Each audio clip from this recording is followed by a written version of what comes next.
사실에 기반한 이야기야. 지금껏 우리가 언론을 통해 진실이라고 믿어왔던 것들이 사실은 기획된 거짓이었다면 믿겠어? 시간이 지나고 돌아보면 알 수 있는 사실들이 있잖아. 대한민국 방송국과 언론사는 절대 다루지 않는 사실들을 알려줄게.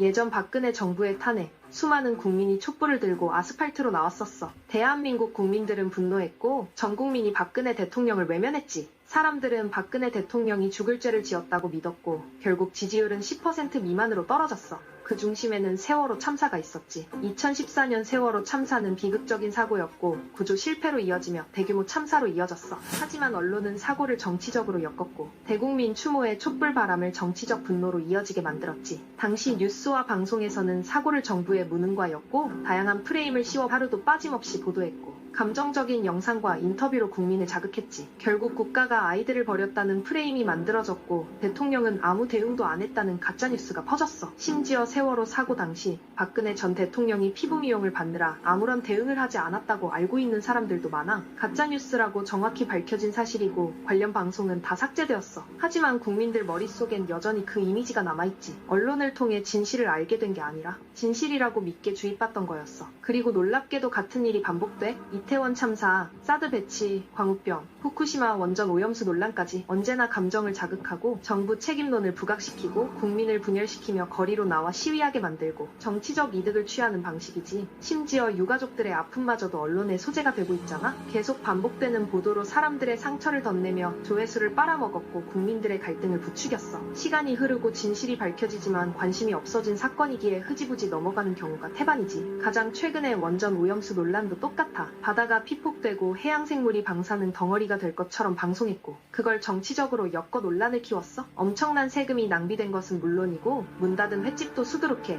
그런데 지금 어때? 당시 상황을 책임지는 방송과 정치인들은 아무도 없어. 더 끔찍한 사실은 그 이면에 늘 똑같은 얼굴들이 있었어. 민주당 그리고 민주노총과 정교조. 작년에 믿기 힘든 사실이 드러났는데 민주노총 간부가 간첩죄로 실형을 받았고 그의 지령문에는 분명히 쓰여 있었어. 윤석열 정부를 혼란시켜라. 세월호 사건, 이태원 참사 등 과거 사건들을 계속 이슈화하라. 영부인 논란을 지속적으로 증폭시켜라. 실제 북한에서 내려온 지령이었고 이 지령대로 움직인 조직이 바로 민주노총이야. 법정에서 확인된 사실이고 지금도 검색하면 관련 자료가 나와. 즉 대한민국의 분열은 내부의 문제만이 아니라 북한의 개입까지 있었다는 거야. 그리고 최전방에서 여론을 끌고 간 게 민주당과 언론이었지. 당시 촛불을 들었던 사람들의 마음은 순수했어. 위로의 마음도 있었고 정의를 원했고 진실을 원했어. 하지만 촛불을 들었던 국민들 모두 이념 세력과 정치 권력이 기획한 무대 위의 소품이었던 거야. 언론과 정치 세력 그리고 이념 조직들이 짜놓은